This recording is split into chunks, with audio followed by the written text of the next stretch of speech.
সন্দেশখালীর পর চোপড়ার ঘটনায় তোলপাড় সারা দেশ। সকলের প্রশ্ন, এর কোন পথে হাঁটছে বাংলা? উত্তর দিনাজপুরে কি মুসলিম রাষ্ট্রের মতো শাসন কায়েম করতে চায় তৃণমূল কংগ্রেস?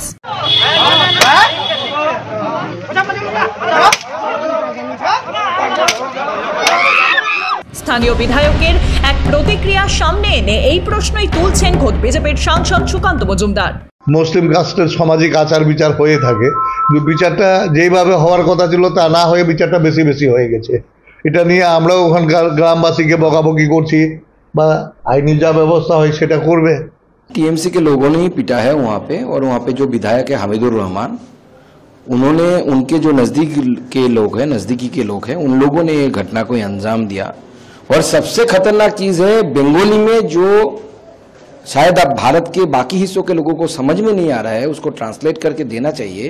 जो विधायक साहब ने बताया, विधायक साहब का स्टेटमेंट आया है कि मुस्लिम राष्ट्रों में ऐसी बैठाने की व्यवस्था है, मतलब वो कंसीडर कर रहे हैं कि अपने कॉन्स्टिट्यूएंसी को इट इज ए मुस्लिम राष्ट्र, ऐसा आया है उनका स्टेटमेंट। मतलब वो एज्यूम कर रही है कि that part of India is a Muslim country.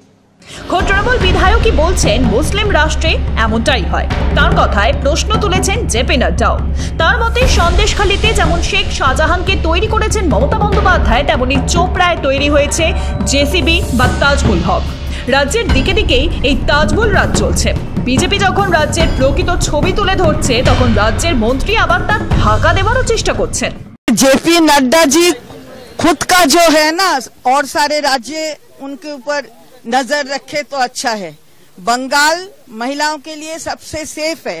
हाँ, थोड़ा बहुत इंसिडेंट्स तो यहाँ वहाँ हो रहा है, लेकिन सरकार की ओर से या हमारे पार्टी के ओर से हम समर्थन नहीं कर रहे हैं। तो वो जब उनके वहाँ से वहाँ हुआ है, वो क्या मणिपुर में गए थे? मणिपुर कैसा है, सेफ है या अनसेफ है महिलाओं के लिए?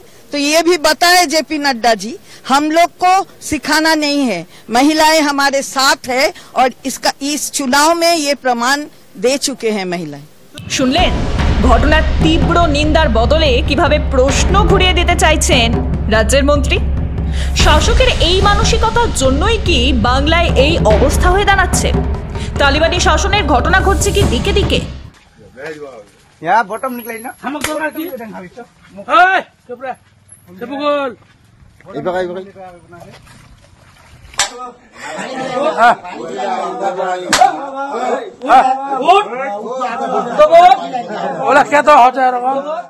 Yesterday we have noticed one video where one person is assaulting a woman surrounded by a crowd.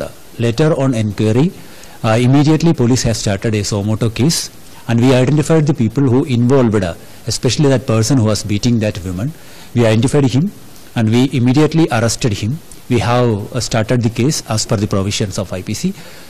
Yesterday, the further investigation of the case is going on to identify whether more people are involved in that assault or not.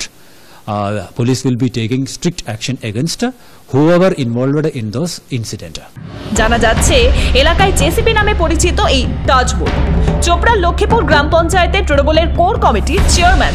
যদিও তৃণমূলের দাবি তাজমুল কোনো পদেই নেই, কিন্তু JCB যে বিধায়কের খুব ঘনিষ্ঠ তা স্বীকার করেছেন হামিদুর রহমান নিজে। কিন্তু কেন এমন লোককে কাছে রেখেছিলেন বিধায়ক? জেসিবির বিরুদ্ধে তো এর আগে একাধিক খুনের অভিযোগ আছে। পঞ্চায়েত নির্বাচনের মনোনয়নপত্র জমা দেওয়ার শেষের দিন চোপড়া সিপিএম কর্মী মনসুর আলীকে গুলি করে খুনের ঘটনায় মূল অভিযুক্ত ছিলেন এই তাজমুল।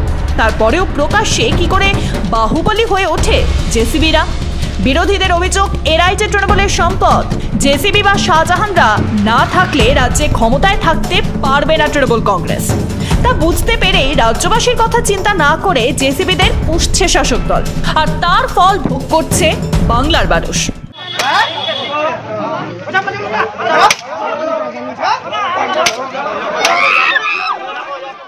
এ ব্যাপারে আপনি কি মনে করেন? লিখে জানান আমাদের কমেন্ট বক্সে। প্রতিবেদনটি পছন্দ হলে লাইক করুন, শেয়ার করুন, আর অবশ্যই সাবস্ক্রাইব করুন। ব্যুরো রিপোর্ট মাধ্যম।